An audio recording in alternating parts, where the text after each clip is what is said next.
No. Okay.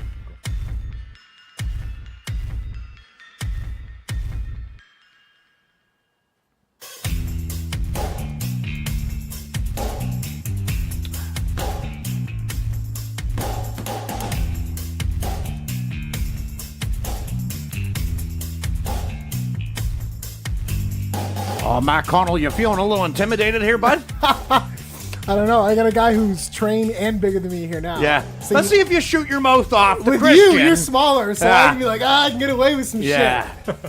You know, Matt, We have a 100-to-1 bet on jiu-jitsu.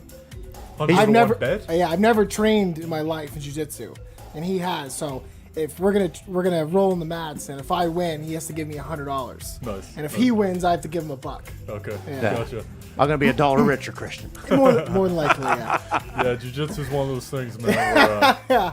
you know, it's the least athletic-oriented martial arts, I'd say. You know, like Yeah. where you know the bigger man definitely doesn't always win. That's right. Well, sure. it's one of those arts where, like, you know, striking, you can get lucky and land a Exactly, punch. yeah. In grappling, you rarely get lucky. If you're fighting somebody who has experience and you've never done it, I don't like your odds. Exactly. Yeah. Yeah. 100 to 1, I just- still don't like your odds. And that's why because I told him, I was like, well, now I give, even if it's a $1 bounty, that'll give you some encouragement to get the mats downstairs and all that, right? Yeah, So- that's really all it is motivation. All right, before we go any further, we have a special guest today. Well, not special. He's not fucking retarded, but, you know, it's different that he's here, so it's kind of special.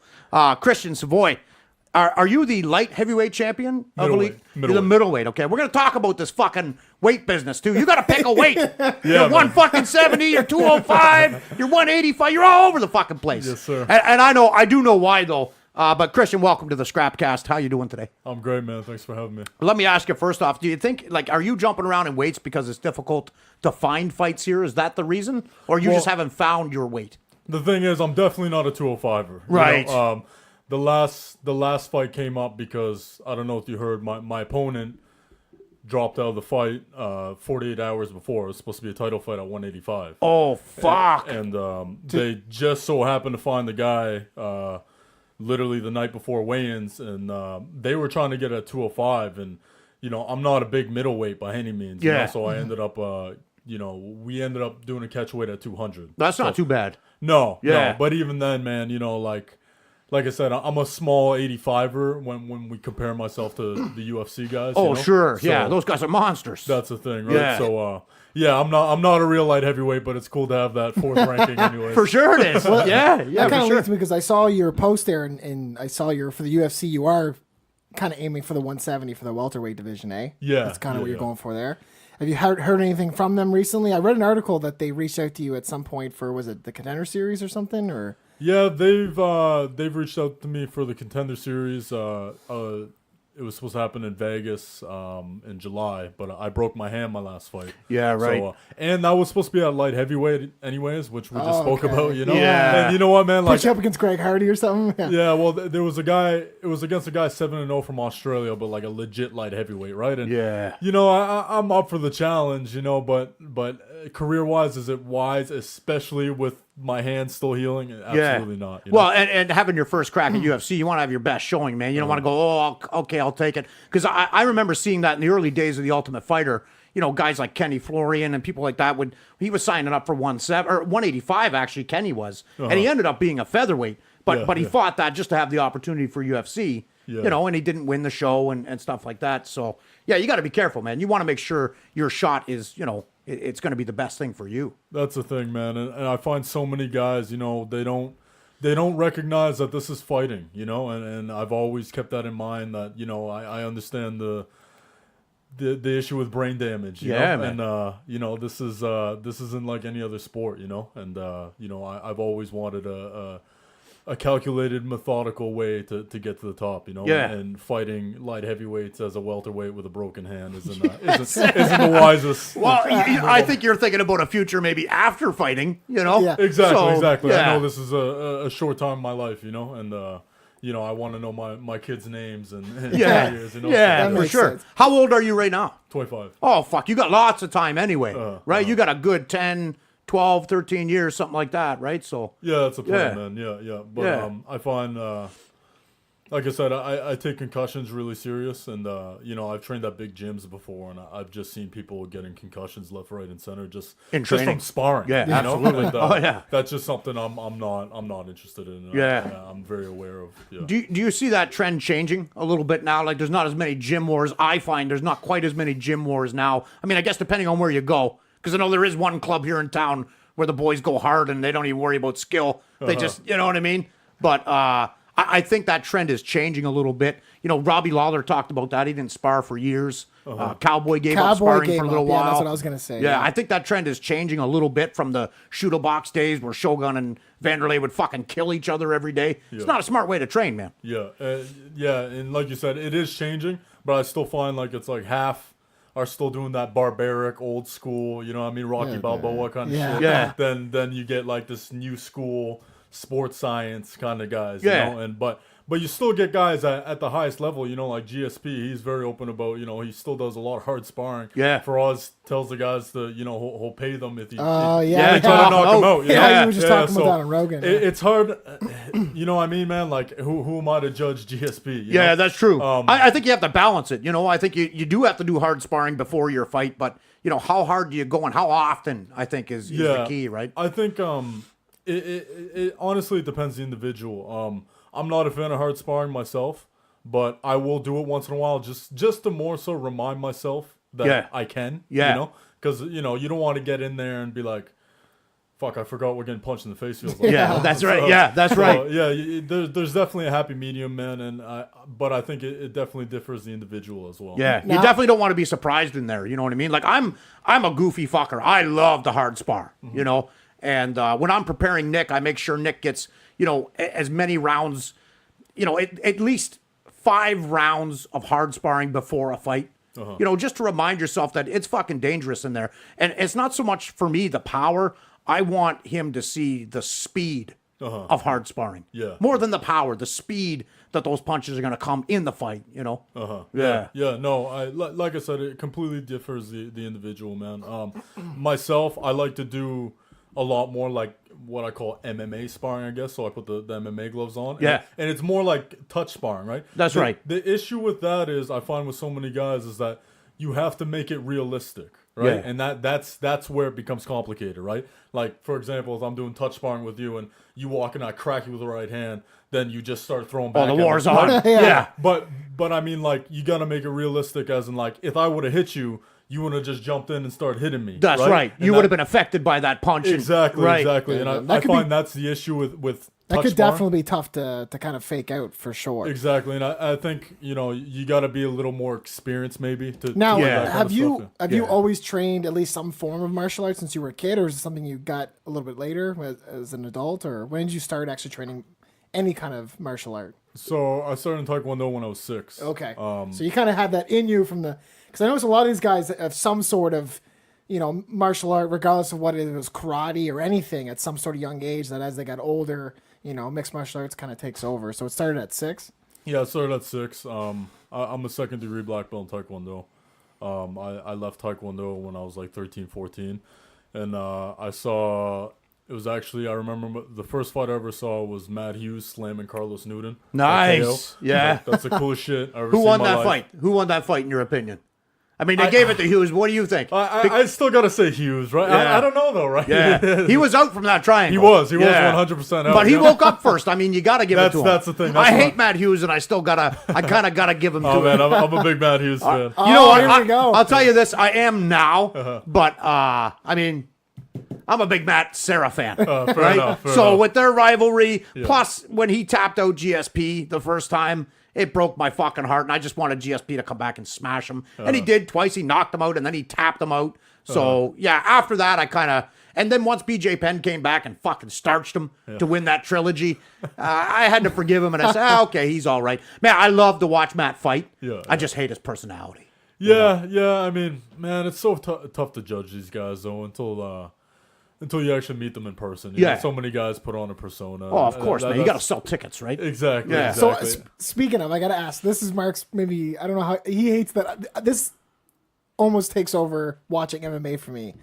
As I get a little bit too into what's happening next and what's a fighter going to do. Do you think of that as a fighter? Like, what's your next move?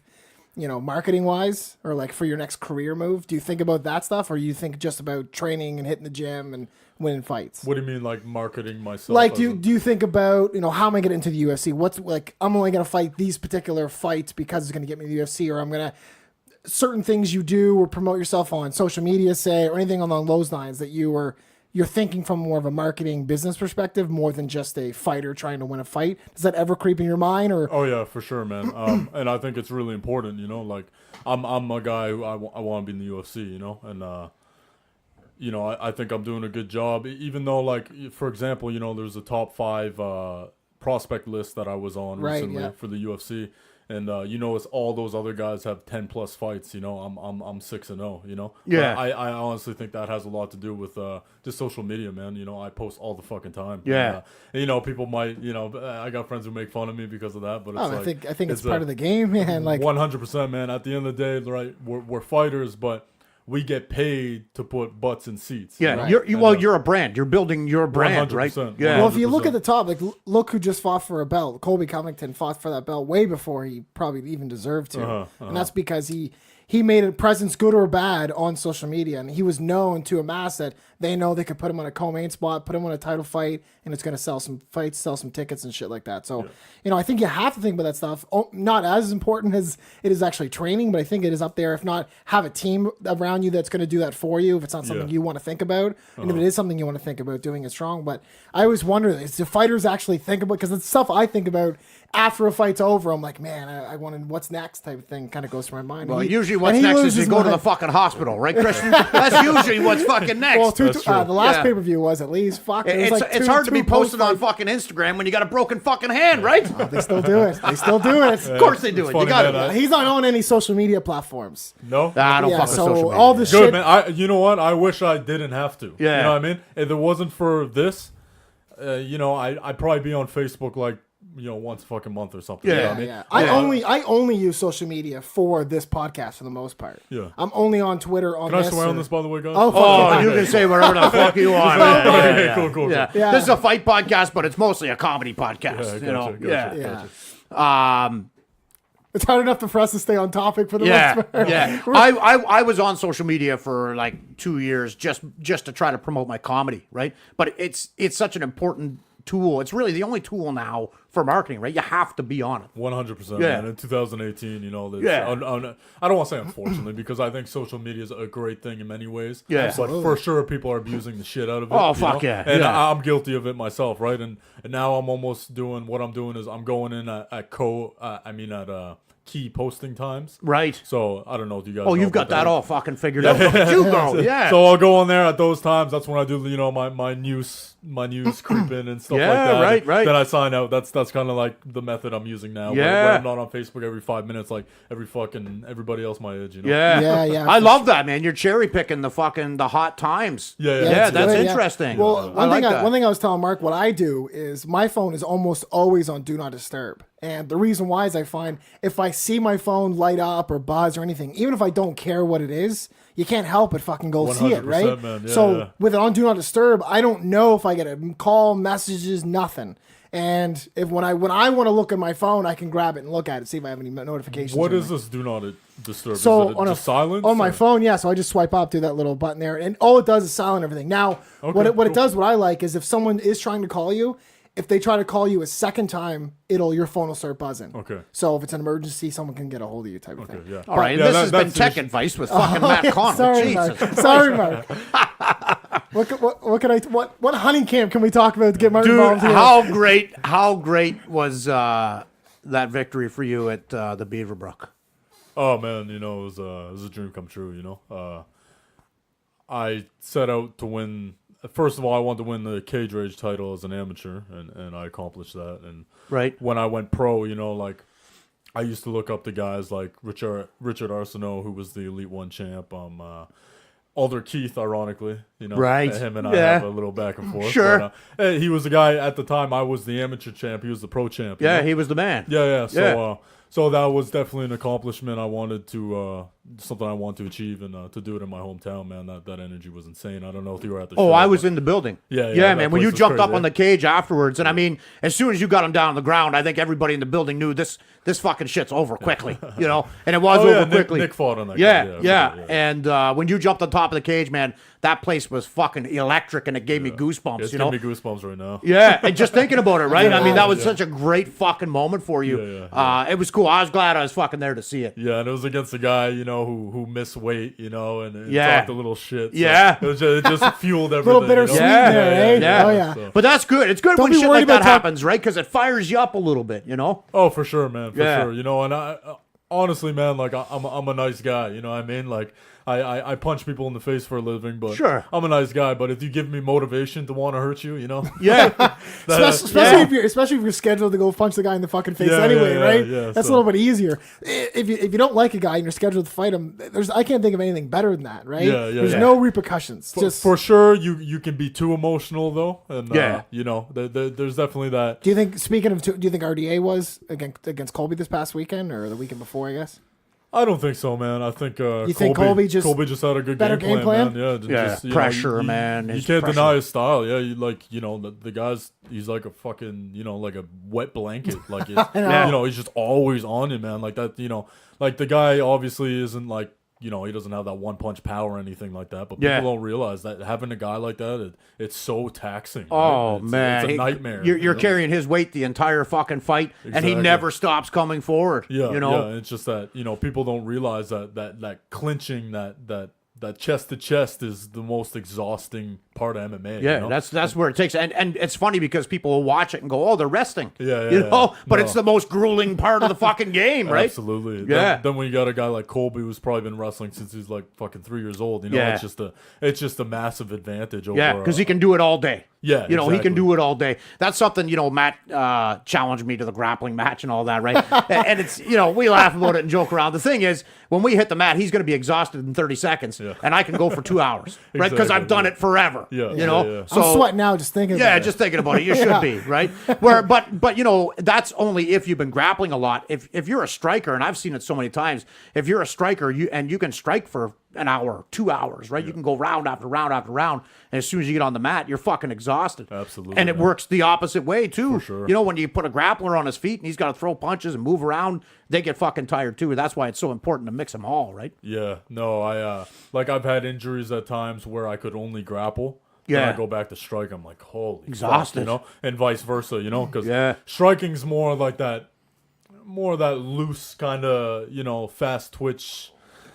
You know, it's completely different. Where wrestling and jiu-jitsu is more like that isometric strength. You know, it's just two completely different types of conditioning. Yeah, you know? well, and particularly, and he'll notice this, but when you know what it's like when you first start grappling, you're holding your breath a lot. Oh yeah, right. Man, you're just stiff as a board. Yeah, right? and once you get used to it, you relax and you know where to breathe. You know how to rest. I fucking told you. Exactly. I gave Shelby another armbar yesterday. Yeah, so. well, you better keep armbar. That's my 98-pound fiance. Yeah, keep working. Impressive. Yeah, exactly. Yeah, I texted him like last week. I said, I just put Shelby in an armbar. You're fucked, bud, or something like that. Eh? Yeah, That's awesome. I don't even think I responded. Yeah. Oh, you did, but it was not. You didn't care. I was not impressed. No, but yeah. I thought it was funny. How do you define your style? Like, what do you consider yourself to be? Honestly, man, I take a lot of pride in being an MMA fighter. Well-rounded. You know? Yeah. My style is adapting to your game. You know. I think a lot of my pro fights, you know, like it's been a lot of me just out grappling guys. Right. But it's because I just seem to be a way better grappler than all these guys. Yeah. You know? That's what I've seen. I think I've seen you fight 3 times live. Uh-huh. And that's what it seemed to me. Yeah. You know, and the guys were running away, right? They didn't want any part of it. Yeah. And as soon as you clinch them up, it's fucking game over. But it's funny, man, like the Chris Lee fight, my game plan was actually to stand with him. Because he's a decent jiu-jitsu guy, and, you know, obviously I fucked him up on the ground. But, but I feel like I had a way superior advantage striking. But, you know, I jabbed him right off the bat. He clinched, and then I wrestled him up against the cage. I broke off. Yeah. He threw a kick. Then, you know, I tried to throw again. He clinched me again. And I was like, all right, fuck it. Yeah. Okay. He wants to grapple. Let's grapple. Yeah, exactly. This isn't Muay Thai, motherfucker. You want to do this for going to the ground then. But once you landed on top on the ground, he had no fucking answer. You know, Yeah, yeah. you can be a good jiu-jitsu guy all you want, but when the tiger's smashing you in the fucking mouth, you know. I was real nasty in that fight. Too, Yeah, man. I was like, you know, maybe people didn't see, but oftentimes I was covering his mouth and nice, doing all the dirty tricks. Yeah, digging my forearm in his throat and just making it absolutely taxing for him. Right? Yeah. I'm almost pissed off and ended in the first round because I want to fuck that guy make up, him suffer a little. Yeah, it's funny. It's hard when you're at a live event. You can always see that kind of thing on TV. Yeah, but when you're at a live event, you miss those little things, There's right? no like detailed screen. Yeah, you miss that stuff a little bit. Yeah. But yeah, it's I'm impressed with your ground and pound because a lot of guys, and you see it all throughout the UFC, all through pro fighting.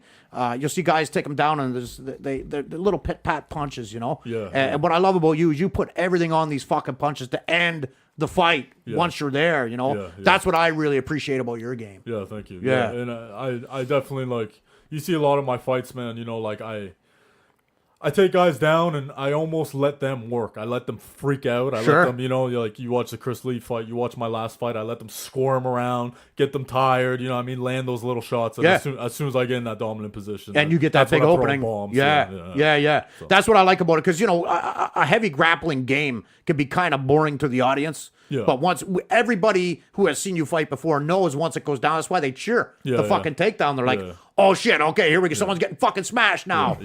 I dig it. I find the issue I've had, and you know, I'm thinking of one of my fights specifically, my first fight with Cole Fetzner. I find I was too trying to control the position.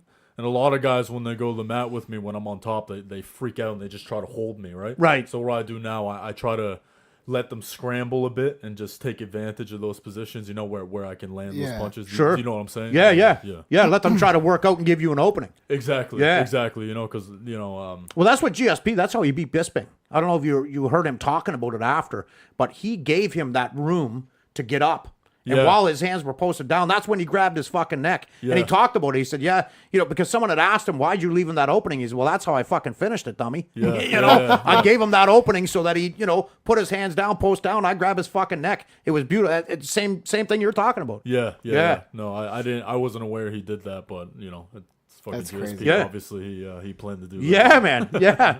But that's great. I mean, if you're starting to emulate, you know, shit he's doing, right? Yeah. I mean, that's the jiu-jitsu game. Let people beat themselves. Yeah. Right? Yeah, and then you come in and take that opening. Yeah, and the thing with grappling, man, like I said, like you know, my striking is just as good, if not better, than my grappling. But like I said, like a lot of these guys, I just find like I'm a far superior grappler. Yeah, right? well, why take unnecessary the risk? Where, you know, yeah. like we spoke about, right? Like, you know, it's hard to land a lucky submission, but you can land a lucky punch, you know? Yeah. And, you know, if I have a significant advantage on the ground, then that's where I'm going. Yeah, you know? well, absolutely. Why the fuck wouldn't you know? This isn't about ego for me. You know what Yeah. I mean? This isn't about, I'm going to try and knock him out because he's a striker, right? No, I'm going to fuck you up wherever I Yeah, can. that's Yeah. Well, and luckily for you, you're a bit of a fan favorite anyway, right? So you don't really have to worry about, I got to keep these the crowd on my fucking side and you know, strike with this guy like a dummy, right? You already have the fans mostly on your fucking side anyway. Yeah, So yeah. that's a bit of an advantage. Yeah, I would too. say around here, you're probably because I'm not aware really of the local scene. I'm a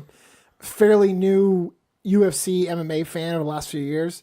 So He's just coming in. He's just coming in on the Connor wave. By I came the way. in hot on the Connor. Right. Yeah. I Ronda Rousey called right. it. Well, I came. I kind of not. No, I don't. I don't really watch Rousey. The only really fight I watched of Rousey is when she got KO'd by Holly Holm. Oh, okay. Yeah. Okay. So So you're there at the end. yeah. So like to me, I bought in real hard and dug in deep. You know, watch all as many interviews I could find. I just try to watch as much. You know, if there's something I don't know about jiu-jitsu, you know, say a submission finish, I'm like, what the fuck is that? And I'll go look, what the hell, what did I just miss type of thing. Yeah, cool. So I bought into it.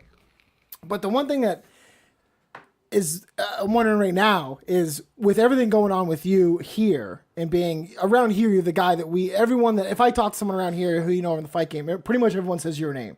Or they say nobody. Yeah, right? you're like James Mollinger. You know, but people think comedy around here, they think But James good, Mollinger. but When good. they think fighting, they think you. No, it's just true. But you're good at what you Yeah, do. But, yeah. I'm just kidding. Yeah, you're not a hack is the only difference. Anyway, so what do you think of your odds getting on this Moncton card? That's that's the news right around here. Anyways, MMA news is UFC Moncton in October, and you got to be just fucking want Yeah. to get on that pretty hard, I would imagine. Yeah, well, I think if anybody's gonna get signed from the Marathon, Man, it's me. it doesn't gotta make be, sense. right? It doesn't It's make gotta sense. be. And it doesn't make sense for them not to do it because think of how many tickets they're going to sell just from, Exactly, you know what I yeah. mean? Like, What about do you have management right now? Yeah. So Oh, you do have representation. Good. Sucker Punch MMA, they're a really big management. Yeah. They manage Max Holloway and. oh, nice. So yeah. Oh no shit. Yeah. Oh So, fuck. So they already have UFC connections. So yeah. Big time, yeah. So they are working. They're working on that right now? From my Any knowledge. breaking news, huh?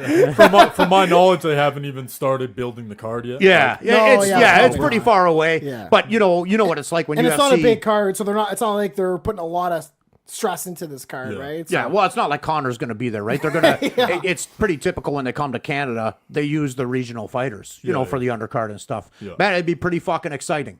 Yeah, man. Well, you know, I'm one of those guys who I've never been in a rush to get there, and I find so many guys they rush to get there, you know, and that's not me, you know. Like say I don't get on the card, then fuck it, I'll just go beat the keep shit out of going. a few more people. And, you know, I'm gonna. My mindset is I'm gonna get there eventually anyway. So if I gotta get a little more experience, then whatever, right? Well, and the thing about that is, you know, if that happens, if you get passed over in October and say it takes you another 2 years to get an opportunity, well, you're going to be 2 years fucking better. Exactly. Then, you know what I mean? Exactly. So, I mean, sometimes it's better to wait so that you're not showing them, you know, 80%. You're showing them 100%. Yeah. I find so many guys that they get there too early, honestly. And like I said, this is the fight business, man. You know, we're getting punched in the head, you know. And I've always said when I'm in the UFC, I want to be there when I'm at my best in my prime, you know. And I'm getting there for sure, you know. And I just saw, you know, it's funny, man. Like everything was just coming together, you know. I don't know if you saw that top 5 prospect. I did, UFC yeah. list. So That's what kind of I was on triggered this. that. I saw that. Then it was like 2 days later, I wake up and I see the Dana White UFC Moncton. I was like, fuck, man, this is just destiny. It worked out. Yeah, But- man, 'cause that's fucking right. That was my thought because I read that article like I want to say 3 days maybe before that UFC Moncton thing, maybe even less than that. Like it was bang bang. I was talking about the article and I was like, man, we should get him on soon. And he's like, yeah, for sure. He goes, maybe episode 12. And then I go home and the next day was UFC Moncton, and we're like, fuck, we got to get him on right away, right? Because if there's anyone in this scene that's going to get on that card, you got to think you're the guy. Now, I did see on Facebook someone called you out that you weren't too keen. What do you mean? What happened? I missed this. What It am is I the missing? Scrapcast after all. Don't be scared to talk a little shit here if you need to. This podcast is not. what happened? The thing is, Talk man, to me. I'm not even gonna say his name because I don't want to give. I don't him even any remember his attention. name. I don't even remember his name. So His I- name doesn't matter. Exactly. I just fed into it too much, man. I'm an emotional guy, man. Somebody bites Yeah, on me. you I'm bought gonna in. fucking I bite saw back. you commenting. You're so a pretty fighter. hard, You're yeah. a fighter, dude. I'm still a kid from the North End, you know. But, Oh yeah. But no, you know, I just it was just a shady move, man. One, I'm going down to 170. You know, I was already I announced this before he even called me out. Right. Yeah. It was in talks for months now. Not months, weeks rather. But it was very clear I was going down to 170. Everybody knew it. Well, even on your post, you had in like brackets. I think you put welterweight. Exactly, Yeah. exactly. And two, this guy's my teammate. You know, we have the same wrestling coach. He's your teammate at MXT? No, we just worked with the same wrestling coach. Okay, all right. It was Cliff Yeah. Kingsbury. But like the guy literally came in, helped me 2 weeks before my fight. You know, he's the first guy I got to call me when Julian, the guy I was supposed to fight, backed out, and I fought Nick Nacarado. Right, so right. He knew Nick Nacarado, and he called me and just to tell me about him. Right, I just thought we were friends. You know. Yeah. And the way I look at it, man, you know, this guy got busted for 5 PDs. So regardless of anything, I wouldn't fight him Is he regardless. Brazilian? by any chance? I've always been a guy who you know, I'm just not a cheater, right? I think you know, it's an honor as a martial artist, if you know, especially where we're trying to hurt each other, you know. You know, I just have no respect for that. Yeah. But I kept my mouth shut about it because, you know, I thought he was my friend and a good guy and he was a good training partner, but he just saw this as a selfish opportunity to rise his and stock a I little already bit, spoke to his coach, and they already told me straight up that the only reason he's calling me out is because he knows this is his best shot to get on UFC Moncton, right? So right. Like at first I bit, you know. Are you getting that? Are you getting that from any other fighters? Guys just using around here, using your platform to try to get on that card. No, but it's like everybody's talking shit now, man. Like, Oh yeah. and, like I said, my issue, man, is like, I'll try to pick a fight with everybody, but I just have to keep my mouth shut. And I say everybody's talking shit. It's just like his crew guys, right? Yeah, right. But yeah, at the end of the day, it's no secret. I'm the guy right now in the Maritimes. Yeah. Yeah. Well, first of all, you're ranked number 1, right, in the Maritimes. So yeah, you're definitely the fucking guy. And like we talked about before, you're the most visible fucking guy, right? Everybody knows your name. Exactly. So are you? Say a promoter comes to you right now and says, "Hey, I want to book you for a fight in August."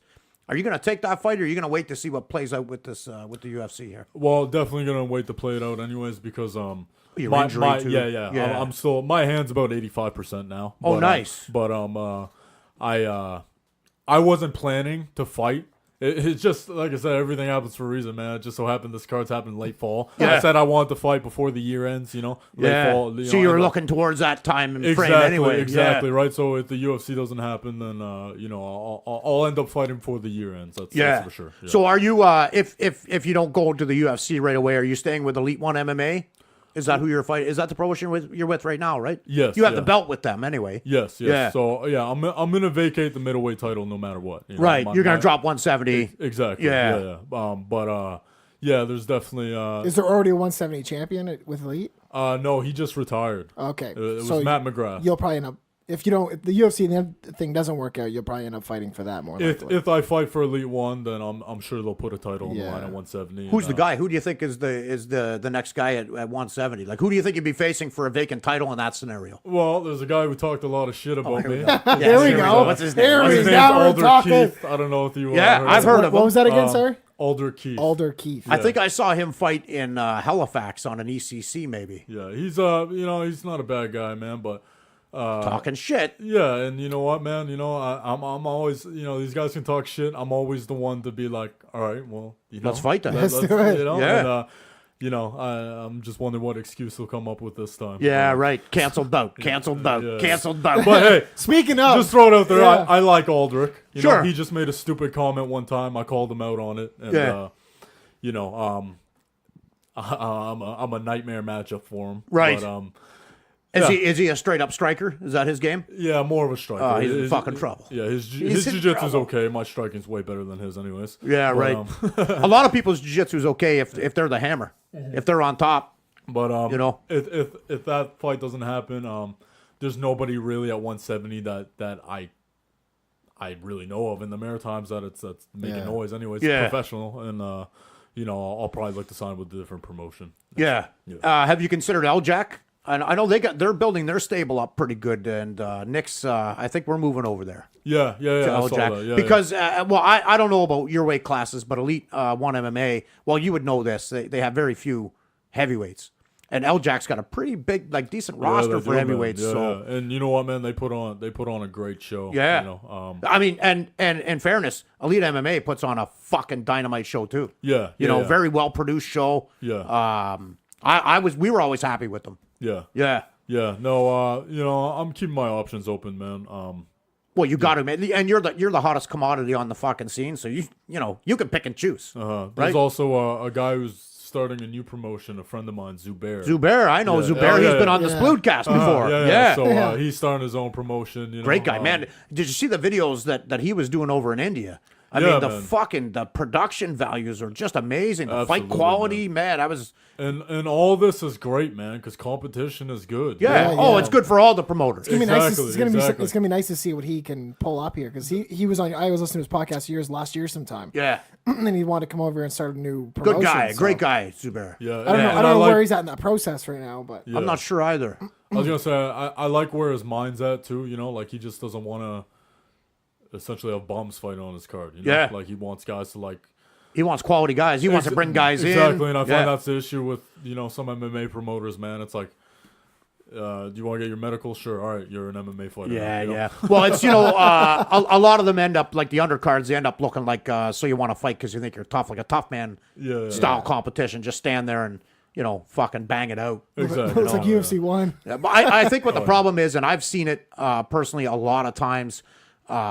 Take a traditional MMA gym that's like a karate gym or like not an MMA gym, but like a karate gym, a taekwondo gym, and they get people signing up that are interested in MMA, and they go, okay, well, if you want to do an MMA fight, we'll fucking sign you up. And now this instructor has no business fucking signing up anybody to a fight, has no MMA experience, just wants to cash in on the MMA deal, right? And then they're sending people out to fucking slaughter. You know what? You know how dangerous it is in there, right? Sure, but for people who've never done it or been around it, they don't understand how, what's on the fucking line when you go in there, and they're just throwing people in because they just want more membership, For sure, man. To me, I've always found it insane that guys would want to go in a cage, not train, to me, that's like, the fuck is wrong with you, like I train my ass off. Yeah. And when I'm in there, I'm still like, fuck, did I do enough? Yeah. So, oh, yeah. When you're making that walk, it's shit, I hope I fucking did enough. Yeah. And don't get me wrong, I'm ultra confident by the time the fight starts, for the most part. Sure. But it just blows my mind that, and I think it's just because I'm aware of concussions and injuries and things. Yeah, you're thinking about stuff like that. Now, a lot of fighters aren't thinking about that. For sure, man. For sure. Even at the high level, some guys aren't thinking about that, man. It's like, fuck. Like, MMA, I'm martial arts is my life, But that being said, it's not everything, Like, I want a life far after this. Yeah. You want to still be able to read when you're done. Exactly. So that's stuff I keep in mind. Yeah. How tough is it going to be for you to get to and stay at 170? Are you going to have a lot of fucking discipline, or you just gotta? Oh fuck yeah. Yeah. You're a stocky fella. No more big more Big Macs, right? I stood by you, and I'm 230. Yeah. And I don't look really big. I'm taller than you, but I don't look bigger than you. So I'm like, man, this guy's going to have to cut You're a big fucking dude. Yeah. Oh, yeah. I'm definitely a massive welterweight. And I was kind of in a situation where I was a small middleweight and a massive welterweight, right? And that's the issue with MMA weight classes again. I know, it's bullshit. We talk about that a lot in the podcast. 15 pounds, Yeah. Middleweight to light heavyweight, 20 fucking pounds. It's crazy. It's crazy. Yeah. And then you look at fucking light heavyweight, and like the heavyweight division, 60 fucking pounds of difference. See, I see now they're adding cruiserweight here in New Brunswick, which is great. Yeah, that's what Nick's going to compete at. That's right. Which is good. Yeah, because he was already very close to that, right? Okay, yeah.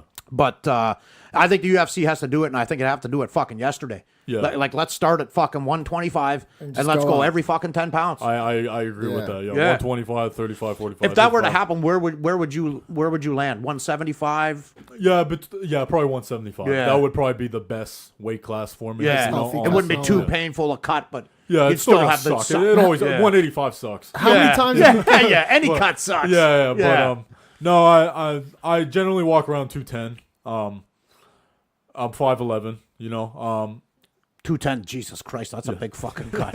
Yeah. But so the goal is right now I'm working with a nutritionist, and my management company is trying to get me in touch with George Lockhart. So this is the first time anybody's heard this actually. So. Oh really? Yeah. Breaking. We need a sound card. You need to get that soundboard. Breaking news. How incredible would that be, man? You working with Lockhart? Yeah. Man, that would elevate your game unfucking believable. And that's the thing. Like the reason why I knew I had the frame of a welterweight. Right. Like I used to train a TriStar where GSP trains. Right? Yes, right. And I size up to all the welterweights. Right. I'm definitely one of the bigger welterweights. Yeah. But, frame wise, that's where you're at. Yeah. But the thing is, like I said, I'm a massive welterweight. So, and I did it once, and I felt like shit. Oh really? Because you have a pro welterweight fight on your. Yeah. And I fought a beast of a guy. Don't get me wrong, but it was like everything was there, man. My conditioning, my speed, it's just like my strength. And I'm a really physical guy. Like that's part You're of my relying game. on your strength. For sure. I do rely on my strength. It's a part of my game, and that's the thing. If I went down to 70 again, I want to make sure I do it right, Yeah. But I think at 170, man, I'm a dangerous motherfucker. You're gonna be a beast at 170. If I'm muscling guys around at 185 and hurting them, I'm gonna be dropping guys. Yeah, man. Yeah, particularly in the grappling too, right? You're gonna have that fucking strength advantage. Yeah, that's a big deal. And I've rolled with many UFC guys, man, and I do well to say the least. So nice. It's, I've got a lot of confidence at the weight class. Yeah. See the. Jiu-jitsu is set up for the smaller man to win, but if you have that technique with jiu-jitsu, plus you have your strength, I mean, that's fucking, double jeopardy. It's beautiful. Yeah, well, I find the issue with jiu-jitsu guys is, although, obviously technique first, right? Yeah. at the end of the day, if you guys match in technique, well, the more athletic guy's gonna win. Yeah, the right? stronger. Yeah, Exactly. absolutely. So I'm not one of those guys who's like, I'm a big advocate of strength and conditioning. Yeah. And that's something I really focus on. And at the end of the day, man, you know, I've fought black belts in jiu-jitsu tournaments and just muscled the hell out of them. Yeah, yeah. And the reality, right? And yeah, you know, for sure, movement and strength is they all come together. You know. Yeah. And, you know, I believe in it a lot. How long were you at TriStar? I lived at the dorms for about 8-9 months. Nice. Yeah. Fuck, man, that must have been an that's a- incredible experience. Yeah, man, I was Expensive? Was that? That must have been expensive. No, not as much as you'd think. Really, eh? Yeah, Well, that's good. but I was 21 or 22 when I moved there. It was right when I finished my amateur career, if you will. I moved there, and yeah, in between amateur and pro, you moved there. yeah, That's a yeah, good Yeah. move. That's a good yeah, fucking yeah. move. But at first, man, I was like, you know, I remember one of the first guys I was there was Chris Radecki. Do you know Chris Yes. Radecki? Oh, of course. Yeah, met him so many times. I grew up watching Chris. Yeah. And, like, there I am having breakfast with him, you know. Yeah, right. Then I go to class and like fucking David Loazo's there. Yeah. I ended up being like buddies with, and He's such a fucking sweet guy, man. Yeah, man. Yeah. Yeah. It was, He was there that weekend I was telling you about it. See that picture in the corner? oh, cool. He was Yeah. there that weekend. He wasn't doing a seminar, but he happened to be there in the middle of the night when I was having pizza with Matt Serra. Oh, and cool. Matt Serra was just ripping him a new asshole. Yeah, Matt Serra's a funny guy. He just bust balls, Yeah, right? yeah. And Loazo bust right back. What a fucking sweetheart of a guy. I'm sure you have a closer relationship. But, I'm not like, you know, I'm not like fucking buddy with him. Yeah, But yeah. My but like, you know, I've messaged him before on Facebook to train with him and stuff like that, and Yeah. he said I'm welcome at his gym anytime. He has Sweetheart his guy. own gym, yeah. And, Yeah. Oh, wow. But it was cool because one of my buddies at the dorms at the time was good friends with Loazo. Yeah, right. So a few times it was just me, him, and Loazo, and we get some rounds in. Yeah, That's fucking great. Because Loazo was my dad's favorite fighter growing up. you know? Yeah, So, is that right? Yeah. Yeah, it was a great fight, but an unfortunate fight with Loazo when he finally fought the title with Franklin. That was a fucking great fight, man. And he had his moments in that fight. Yeah, he dropped him once. Didn't Yeah, he? he dropped him once, and he had great moments. Rich was just on a higher level at the time. Yeah, yeah, I'm a big Rich Franklin fan. Yeah, me too. Yeah. Me too. I keep waiting for him to come back. You know, he's been talking about it a little I bit. hope he doesn't. Yeah, man. it's I'm not one going of to those be good guys if he who- does. I get it, right? I get these guys that are right. Like, it's gonna be hard for me to stop. It's hard to quit it, man. For sure. Matt and I It's- talked about it last Yeah, week. that's actually sure. a question I was going to ask is, being one of the up-and-comers, we are always talking about changing the guard, is Mark's favorite word for it. It's just younger guys coming up and beating these older UFC veterans. It's been breaking my heart. And you're right seeing it a lot now on UFC cards, whether it's a pay-per-view or just a fight night. You're putting these new guys going against these veterans, and the new guys are fucking starching them, a.k.a. Rashad Evans. now. Yeah. And no, how do you feel about how do you feel about that as becoming up as one of those up-and-comers?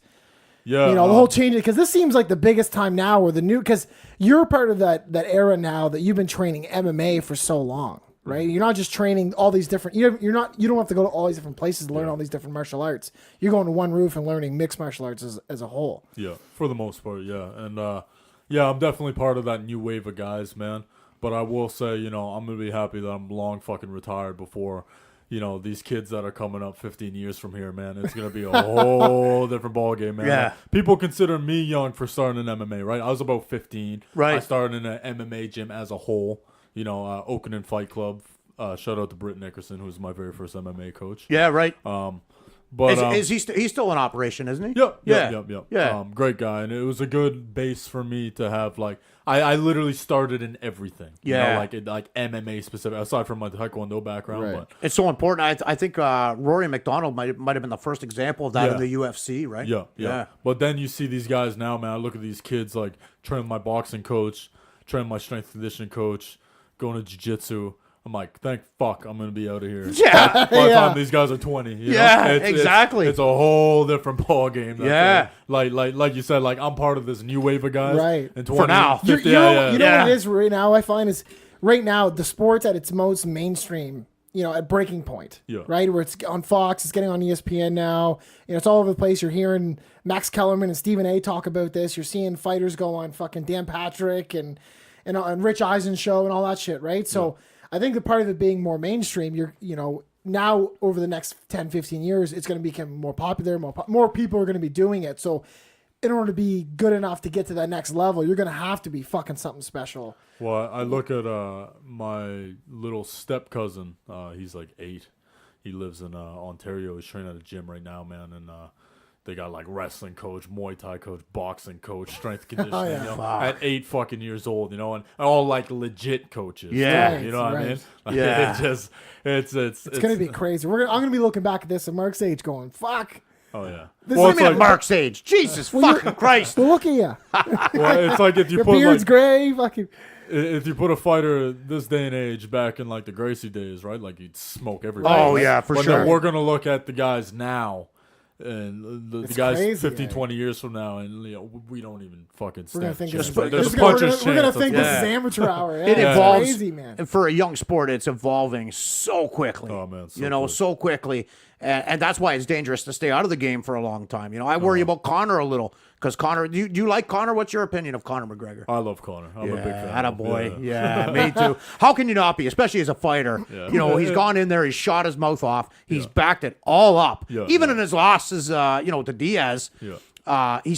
he talked the fucking talk. And what I loved about Conor is he's a great loser. He's a way better loser than he is a winner. Let's be honest.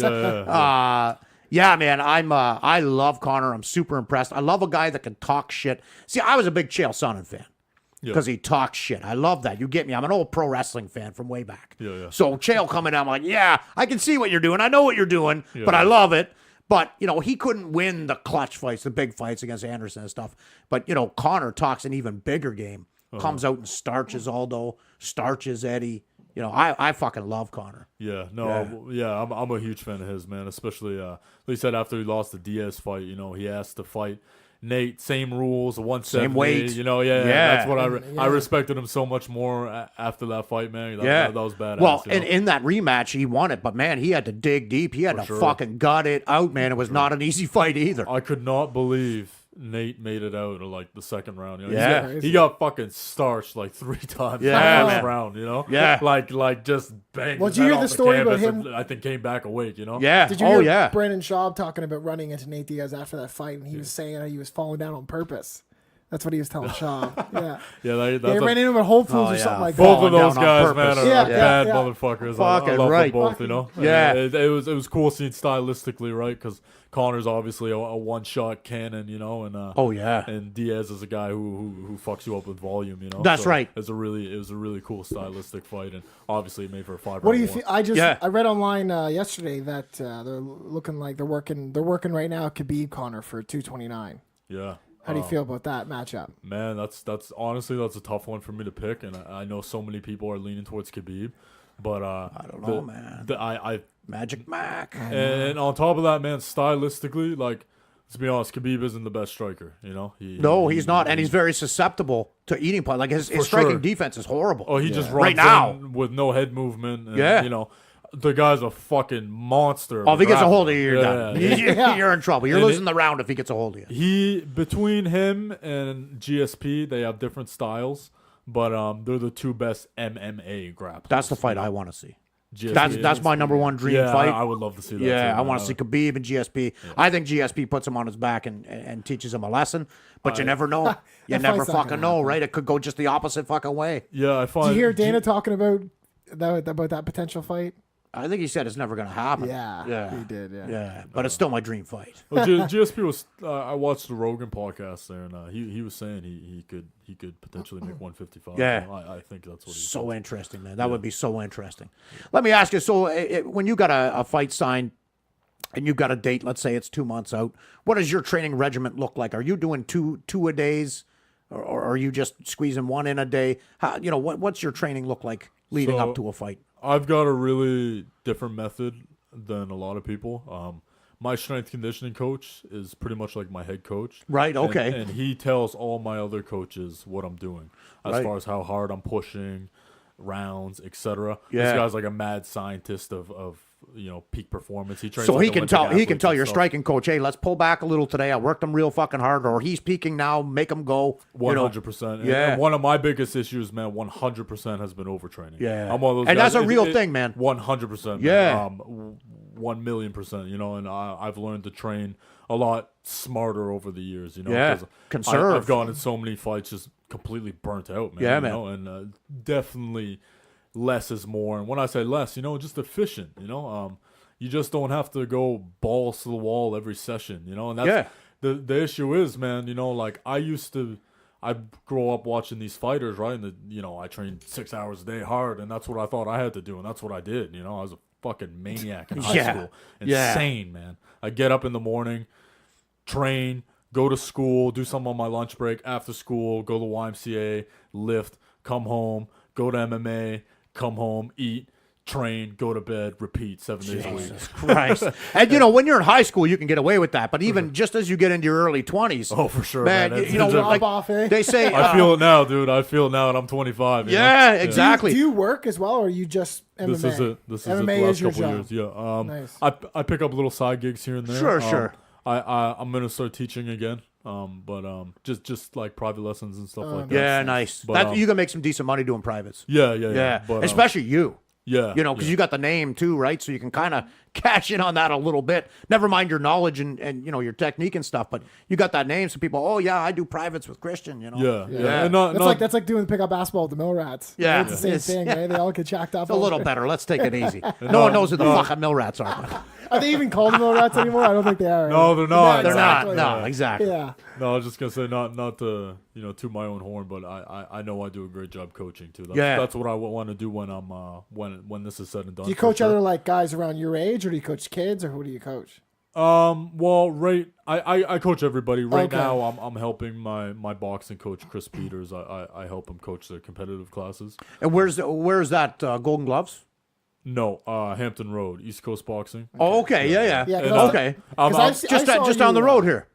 I haven't been in there yet. That opened like a year ago or something, right? Maybe 2 years I don't know ago. if it's down the road. Yeah, Hampton Road because of the construction. Yeah. I know. I know took where me you a half hour mean. to It's in get that here. plaza. I know where you Is mean. that Yeah. one in that strip mall with CIBC and all That's that? right. Okay, it's But that by one. the way, Tim Hayes was my original coach. 'Cause I- Phenomenal KV coach, Golden Gloves. phenomenal guy. I did KV I'm, Golden Gloves for about a year, and I saw you there a couple times. Okay, cool. I just did the. Yeah, I'm a middleman. I'm cool with everybody. Yeah. Right now, Chris is my boxing coach. But, Nice. I'd recommend both places. Yeah, for sure. Yeah. Well, Tim's got a great reputation, right? Yeah. He doesn't Both- need both are any phenomenal. bump. Yeah. Are you still training MXT? Yeah. That's So still your John- MMA gym. So John was actually one of my Taekwondo coaches, Right. When I was a kid. So I started with Chang Young Taekwondo. I don't know if you know Jay Chang. Yeah, absolutely. so- Yeah, at the bottom of Waterloo. Yeah. I actually started before he was even there. It was somewhere's uptown. Okay. I was 6 years old, right? Yeah. You weren't driving You don't yourself remember the there, did you? address. But I got my black belt through them. Then I started working with John when I was like 10 or 11. Right. And it just so happened that me and John, I was a kid at the time. I was like 13, 14. But we so happened to like leave Taekwondo and start to get in MMA at the same time. And, Yeah. then we ended up at the same jiu-jitsu school. And John's still my jiu-jitsu coach and still my Taekwondo coach. We actually still work. Nice. Ways I can incorporate my fancy kicks. Into Yeah, fights, man. Yeah. Well, Taekwondo is a great base. A lot of people don't talk about that, but for flexibility, sure. I mean, with competition, Taekwondo is kind of bullshit. Uh-huh. Yeah, You don't throw big punches to the head or anything. Yeah. But the flexibility and the ability, like the quickness of the kicks. Yeah. And the flexibility, it's an important base. For sure. And every martial art, I don't want to say every martial art, some stuff's just absolute crap. Yeah. But a lot of things like Taekwondo it for sure isn't the greatest, thing to go into an MMA fight or street fight or whatever, but there's tools that you can take out of everything. Yeah. Right? And that's what MMA is, right? Yeah. And the same as Bruce Lee's, Jeet Kune Do. It's take a little bit of this. This works from that. I'll take this. For sure. Same kind of idea.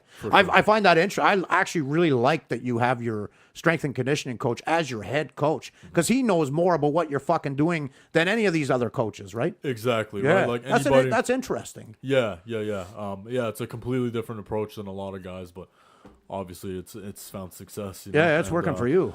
And like I said, one of my biggest issues was overtraining. And, like I said, when I was in high school, I was doing all that crazy shit, and I ended up hurting my knee at one point. And a friend of mine at the time was seeing Matt Forgy, who's my strength conditioning coach. He's a chiropractor as well. And so I went to see Matt for my knee, and he helped me with my knee. Then I ended up blowing my back out at one time. Is that Adrian's brother? Adrian Forgy? Do you know? No, Jeff Forgy. Okay. But yeah, I hurt my back at one point. I had him on Facebook, and I made the status. I was like 19. I was like, fuck, can't train. Fucking blew my back or whatever. And Matt asked me to come in, and we've been working together since. Nice. And I really got to give him a lot of credit for my success, man, because he's really the guy who really dialed me down, 'Cause Yeah. that's what I need. I need a guy to be like, Chris, take the fucking day off. Yeah. and it's made, like muscle only repairs when you're resting. Yeah, right? man. Rest is 50% of it, man. You need that fucking rest, or you waste everything you just did. Exactly. Yeah. And I wasn't aware of that right now. I was just burning myself out, Yeah. injuries left, right, and center. And another thing is, I'm not on PEDs, I'm training based on, what my body can. Well, we'll get you set up before you leave. But no, like I said, I looked up to these guys in the UFC at the time, right before Sure. USADA were just juiced to the gills. Yeah. I found out later, right? Sure. Yeah. I was good friends with Ryan Jimmo. I don't know if you guys know Yeah. Jimmo. Oh, yeah. He was like my, kind of like a big brother to me in the MMA world. Amazing fighter. Yeah, yeah. Amazing fighter. But he was telling me that his friend went to the same doctor as Vitor Belfort's doctor, so Right. they had the same doctor. Sure. This guy told Jimmo's friend, you guys are following me so far, Yeah, absolutely. that the amount of shit he's got Vitor on, he can't overtrain. Yeah. Yeah. And I guess He can train around the clock. He's going to be just and I guess fine. he just trains like a freak, right? I'm actually a huge Vitor fan, man, growing Yeah, up and stuff. me too, man. It's unfortunate, the whole PED thing, but Yeah, but he's a man of, he's a man of God, he's Yeah. being like a decent guy, but obviously the drastic change his body went through for man. that fucking. when he was like Tim 19, Masada. he was like 240, fucking jacked, Speaking of it Ryan makes me want, like, looking at Vitor and his career and seeing what happened to him, it makes me want PEDs in the sport. But it's just too damn dangerous. Yeah. And you know what, man? There's a place for that. It's called Risen. Yeah, that's right. That's right. Well, it used to be called Pride. Yeah, but yeah, back in the day, Yeah. But now it's also called Bellator, but don't tell anybody. Yeah, exactly. But that's another big reason why I want to be in the UFC, man, is because I'm a You want the clean testing. fighter. You want a clean fight. You want a fair right? fight. And I know I fought guys fucking juicy gills before. Sure. And Especially in the regional scene. You know it's fucking happening. And that's why, I've always been a big advocate of a clean sport, Yeah. And, yeah. Oh, it's important, man. It's a dangerous fucking sport. It's not like we're, hitting baseballs. Exactly. We're know. not playing fucking tennis out there. Yeah. We're landing shins across your head. Yeah, man. It's life and death out there. For sure. For sure. It's like, very rarely death, Yeah. but it's still a possibility. Every single fucking time you get in there, you might not be coming out. for sure. That's man. a reality, right? For sure. And, aside from, I think GSP said this in the podcast, but said aside from actual war where you're actually shooting each other, that's like the most dangerous thing. Yeah, you it's could possibly battle, do, man. right? Yeah, It's yeah. fucking hand-to-hand combat. It is war, just hand to Yeah. hand, right? That's what it is, So Ryan Jimmo was, I guess, the other local guy that made it around here. He did most of his training out west, I think, Edmonton right? mostly. Now, is your long-term goal after UFC to eventually go to a bigger gym, or do you plan on kind of staying around here? What's your? Yeah, so It's a tough one to stay around, I would imagine, with the Tough to find quality guys. the options that we have around here versus somewhere like Ontario or at West or Montreal at TriStar or something like that, right? the thing is, man, I have it great here. People don't realize, as far financially for one. Oh Especially yeah, right now. that's just Yeah. it. And but I have phenomenal coaches, man. Clint Kingsbury, my wrestling coach. He cornered Mark Hominick against Jose Aldo. Oh, no shit. He, Oh man, that was I was there for that fight. That was cool. an amazing fucking fight, man. Yeah, what a great fifth round Mark had there. Yeah. Yeah. That's when he had the fucking. He looked like Huge a dinosaur at the end of the hematoma. fight. Yeah. But man, to take that much punishment and to have that hematoma Yeah. on your fucking head, Oh, that was and hard, to man. have the fifth round he had in that fight, man, that was an incredible fight. Yeah. Yeah, So, love yeah, Hominick. but yeah, Clint's my wrestling coach. He used to coach Chad Laprise. How the fuck did he end up down here if he was out there fucking coaching? Because those guys are all Ontario based. Yeah. So originally, he what happened was he got a gig at the university. He was the head wrestling coach at the university in Fredericton. Oh, okay, and all they right. have some deadly wrestlers there, right? It's Yeah. a legit wrestling club, and he was the head coach there, and that didn't work out. Then now he's the manager at Good Life, I believe. Right. But now guys like myself kind of brought the MMA out of him again. You know, Yeah, so. nice. So he must have been with Sean Tompkins. He must have been fighting. Yep, yeah, all because that's those where guys. Hominick and Hordesky and Stout and all those fucking guys were. Yeah. Yeah, Well, John Kelly, he's How long's he been at Good Life? He's gonna hate his fucking life real soon. Let me tell you that. I was a GM there for a year. yeah, he seems to be pretty happy, man. But, He's just started, or has he been there for a while? Well, he's been for a while. he also likes Who working is out he? too, Matt. So Clint there's a big Kingsbury. difference. Clint? Oh, Fredericton. Yeah. Okay, I know Clint well. Yeah, Okay, I know cool. Clint really well. Okay, cool. Because I was GM here, so Yeah, cool. Yeah. he was in the same division as us. He's a good guy. I like Clint. yeah. So, He probably likes working there because he likes working out, Matt. Well, that's that's probably the he doesn't work out difference. that often there. you busted, coach. But he's in a really busy fucking gym. How So fortunate though he does that well. that you're getting like that those guys are here. Yeah, That's that's crazy. the thing, man. You know, like I said, like I don't want to give. I want to give all my coaches credit because I don't Sure. want to make it seem like it's all Clint. Like John Kelly's phenomenal. So jiu-jitsu, Clint's your man. head coach? No, he's my wrestling Oh, coach. He's my wrestling coach. okay. But Yeah, and John Kelly, where's he out of? MXT, he's on Westmoreland Road. Yeah. MXT Yeah, at the Fight top of the Academy. hill. Yeah. Yeah. So John's got phenomenal fucking jiu-jitsu, man. So he runs MXT. Yeah. Okay, I know exactly who you mean. I've seen him. In the Well, locker rooms him and I stuff in the cornered fights. Joe against yeah. against me and Nick. Yeah. But yeah, so John's got phenomenal jiu-jitsu, man. He's probably walks around probably like 170. You know, he's not the biggest. I'm significantly bigger than him. Yeah. And he still taps me out once in a while. You know, Nice. John's fucking legit, man. Yeah. And on top of that, people forget he's a 6th degree black belt in Taekwondo. He used to coach the national team. You know, Oh, is that The guy right? Can kick like a motherfucker. Yeah. Sometimes I forget, right? Because he's my jiu-jitsu coach. Sure. And whole pads for me. He's like, yeah, and you throw the spinning heel kick. So, you know, Jesus. fucking phenomenal kicker, man. And Yeah. so I got John, Chris Peters, my boxing coach, fucking phenomenal, man. I've worked with like Raimundo Beltran, who's the WBC boxing champion. Oh, okay. I trained in Arizona for a month. Oh, is that right? Fuck, man, you've been all over training. That's good. Yeah, just there in TriStar. Yeah. But yeah, I went there with Jimmo actually. Oh, nice. But yeah, I worked with Raimundo Beltran. I've worked with all kinds of boxing coaches, man. I just feel like me and Chris, we really click, you know. And, Yeah. It's something like like a fighter coach relationship, and just. We have similar views and styles, and that's the thing with MMA, man. There's so many. What's the right way? You know? Yeah. Oh, there is no, and the sky is the fucking limit, man. Exactly. And not only that, it fucking changes and evolves every single fucking day. Exactly. Every right? day. There's so many factors, man. Body types, the way you like fighting, Yeah. your psychology, like, there's so many factors when it comes to fighting, man. Yeah, and that's just you. That's just your side, right? Yeah. And then once you sign a fight, then it goes, okay, now we got to specifically train, for what Exactly. this guy's good at and not good at and stuff. Exactly. So many variables in the sport. I just gotta give a shout out to one more coach. Oh, yeah, I just don't want to Oh, forget anybody. yeah, you can't do that. I don't want anybody mad at me. Do it. I wouldn't want to be forgotten. After you're done giving the shit out, are you coming or are you going? What are you doing? There we go. Matt Forgy, who I mentioned, who was Yeah. my strength conditioning coach, trains Olympic athletes. He's fucking phenomenal, man. He's like the mad scientist of fucking So obviously making some of your people trainers strong. aren't in St. John. So do you go there or do they come here? Because Clint, for they're example, if here. he's your The only wrestling one, coach. the only one that's in Fredericton is So Clint. you and travel there or does he come here? We do both. Oh, yeah, nice. he'll That's come pretty here once in sweet. a while. I'll go there. So yeah, I just wanted to finish that because I didn't want to. Yeah, no, it makes sense. Yeah, you got to get the fucking coaches out there. Oh for man, sure. fucking right. Yeah. Yeah. But yeah, no, it's safe to say I have a really good team here, man.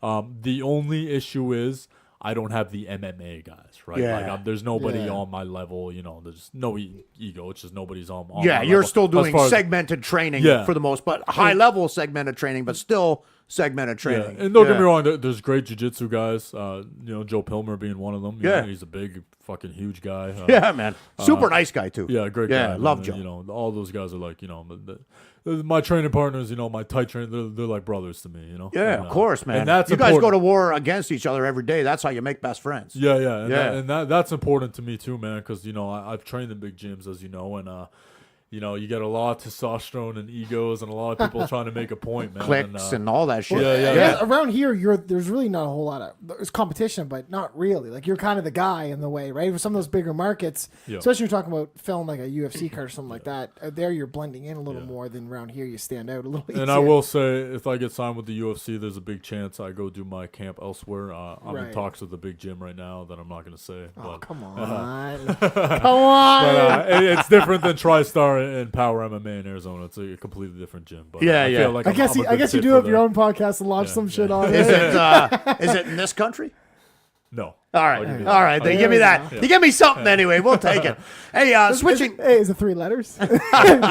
Switching gears a little bit, man. You're doing your own podcast. Yeah. Port City Perspective. Video, really good. I like the cage you have in the background and shit, whatever you use for that fencing. Yeah, it's actually not even fence, man. It's my roommate who's an artist. He I think he projected it, then he painted over it. Oh, that's cool. Yeah. That's cool. I thought it was real fencing you had. Yeah. Everybody says that. Yeah. No, it's a sweet setup, man. I run a podcast called Port City Perspective.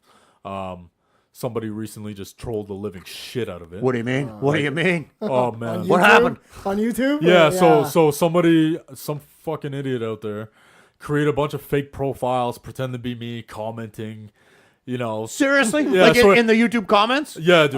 We had to on. block. Then create a bunch of fake profiles, disliked all of them. Like they all have more, aside from the recent one, because I'm pretty sure I fucking know who it is. I'm pretty sure I found out. It's not a bot. And I gave him a phone call. And, really? He didn't admit it, but right. The most recent one doesn't have any dislikes, so I think he got the hint. Oh, I think you solved the fucking crime. I just have no real proof. We got Archer right here, ready to go. Nice. Anyway, so aside from that.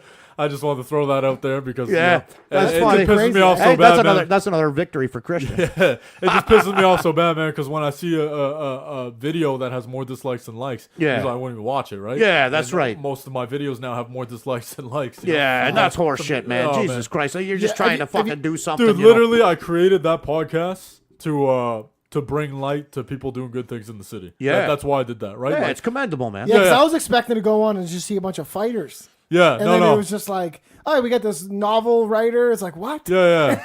No, I literally obviously MMA is a big topic because it's me, but of course. But that's literally why I created the podcast, man.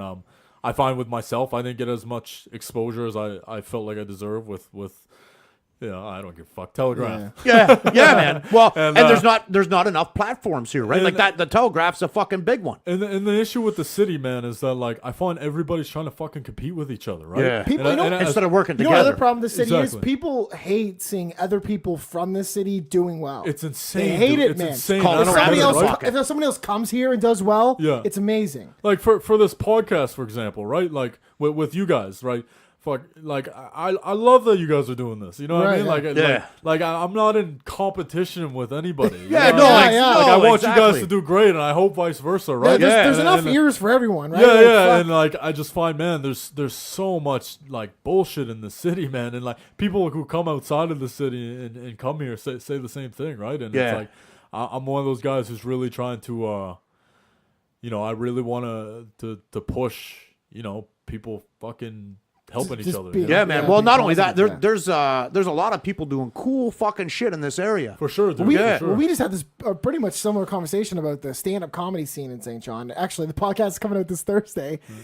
His podcast, I was his guest for this week, and it's one of those things where it's even the guys that get along are a little bit too much against each other. It's like, how about we just try to make so much jealousy, make this one strong unit, and then that's going to bring the most eyes to the spot, then everyone's gonna fucking win, right? And even with myself, man, I get a lot of support. Don't get me wrong, I get a lot of support, but I feel like there's so many fucking people who like you said, they want me to fail. Yeah, I really get that vibe. At the end of the day, man, I'm not a fake person. You know what I mean? I'm a good guy. Yeah. If anything, I might have some controversial opinions that I post on Facebook once in a while. Sure, but it's no reason to dislike me. And you know, I just find, man, like there's so much ego, you know. It's always been that way here. I call it crabs in a bucket. You know, if you put a bunch of crabs in a bucket and one starts climbing up, all the other crabs will fucking drag them down. For sure, man. Yeah, for and sure. that's the way it seems around here. And even with the martial arts scene, man, like, you know, like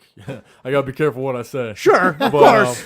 But You got to be diplomatic. Me, anyways. Most of our listeners in San Jose, I think. That's our top listener base. But I find, like, you know, these people don't like these people, and these people don't like these people, and it's like, fuck, man, it's too small. You know what I mean? Like, I understand from a business perspective, especially some people are claiming to be something they're not, you know? Yeah. But, you know, like for example, you know, I spoke to you the time I talked to you. You know, I love to train with Nick Coombs. Yeah. You know what I mean? Oh, And, yeah, man. You know, like he's a big athletic guy, and I'm you know, more technical than he is. Oh, So far more. I feel like we may be able to complement each other in that sense. Absolutely, right? yeah. So, but that's what I mean, man. There's so much. You learn from everybody you grapple and strike with, right? For sure, like everybody man. you train with, you learn something. And instead either of- about yourself or, you know, something. 100%, man. And that being said, I've learned things from white belts that black belts couldn't teach me. Absolutely. You know what I mean? And that's why I always try to keep an open mind. And don't get me wrong, there's a lot of fucktards out there who are like, you know, like, whoa, I think if you did this, maybe, you know, those idiots, right? But say somebody's watching me roll and he's like a white belt, he's like, hey, Christian, I just want to say something, man. If you did this, maybe you get a better result. And sometimes they're right. You know what I mean? So absolutely. I try to keep an open mind in that way, right? Everybody has something to offer, you know? Absolutely. Now, do you ever see a crazy finish in UFC and you're like, fuck, I want to go to the gym and try, like Mighty Mouse's armbar? You ever see something like that and just go, fuck, man? Called the Mousetrap, by the way. Oh, yeah. I want to try it. No, he already has one because called the it's- Mousetrap. He's calling that something else, I think. He was on Ariel's show, but look it up. Oh, fucking Ariel. Eddie Bravo. Anyway, look it up. go Look ahead. into it. I was Look gonna into say I've never tried it. It'd be cool to try.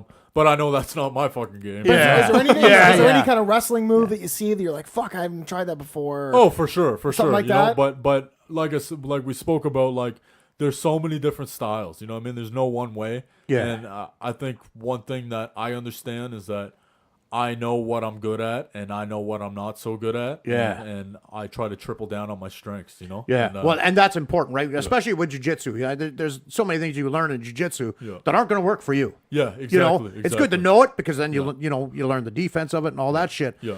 But Like I couldn't do rubber guard to save my fucking life. exactly, I'm the same. I'm the same way, man. I don't have that kind of flexibility. Yeah. It looks great, and I trained at 10th Planet Jiu-Jitsu in Ontario Yeah. under Stu Landry. Cool, yeah. But I wasn't doing any fucking rubber guard stuff. Yeah. I was sticking to the basics, the shit that works for my frame, right? Yeah. I mean, my legs are 28 inches long. I'm not doing no fucking rubber guards. Exactly right. It's good that you're aware of that, right? That's funny- right. It's funny you answer it that way because the way you answer that, the way I took it is the same way.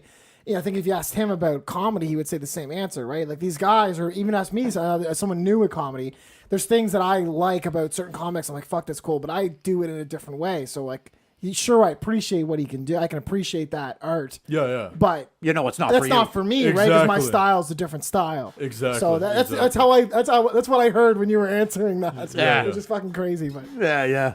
maybe that's why you're so obsessed with both.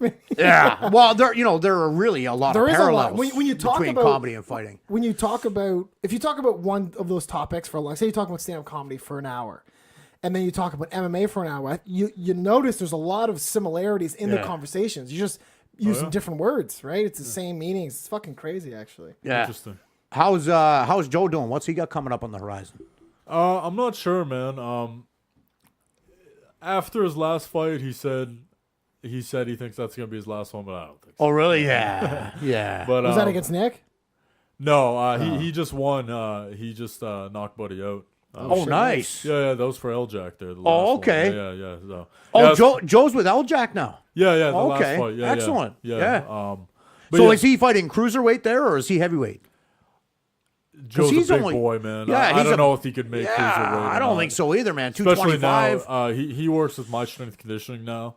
Strength conditioning coach, rather. Is he lifting? Yeah. Yeah, He he's not put gonna on make- some size, man. Yeah. He's a pretty solid 250 right now. You know? Jesus, He's, that's terrifying. yeah. He's Yeah, a big boy. especially his smothering game too. Yeah, and Yeah. he's a freak, man. For a heavyweight, he's like a Cain Velasquez kind of guy, like conditioning. Yeah. Like he, like with me, right? Like I'm smaller than Joe, obviously, and Yeah. he gasses me out. Yeah. The guy keeps a crazy pace. Crazy pace, man. Just the pace he put on Nick. Yeah. You know? Holy fuck, man. That was an interesting fight, man. It was indeed. Yeah. It was an interesting decision, and I'm glad that you're here because what did you, I mean? Obviously, Joe's your guy. Yeah.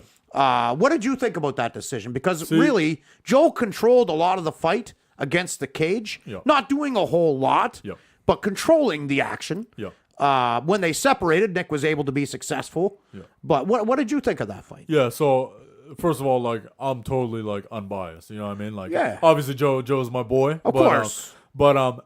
I would have to watch the fight again. I'd have to watch originally. When you're in the corner, it's a lot. You know, it's kind of hard. And on to top of that, judge right? It's my guy, right? Yeah. Like so, I'm sure a little subconscious bias comes into play. You're like, you know? Joe got fucking ripped. Yeah. Oh, it wasn't even. I knew it was a close. It was fight. such a close fight. Yeah, absolutely. I thought when I watched it when I was there, I thought Joe won the first 2 rounds. Yeah, that's what I thought. I thought he controlled the action and up against the cage, but. It was a close fucking fight. Man. Absolutely. It could have went either way. It was a good I'd love fight. to see a rematch. Yeah. Oh, absolutely. Yeah. We turned down the rematch. Yeah. It was offered, I think, by Elite One. Okay. And we turned it down. We just wanted someone different because Nick's been on, a fucking rematch tour. Yeah, no, right? no, that's fair, man. Yeah, sure. So we passed it up, just looking for a fresh opponent. And it makes sense too, right, Joe?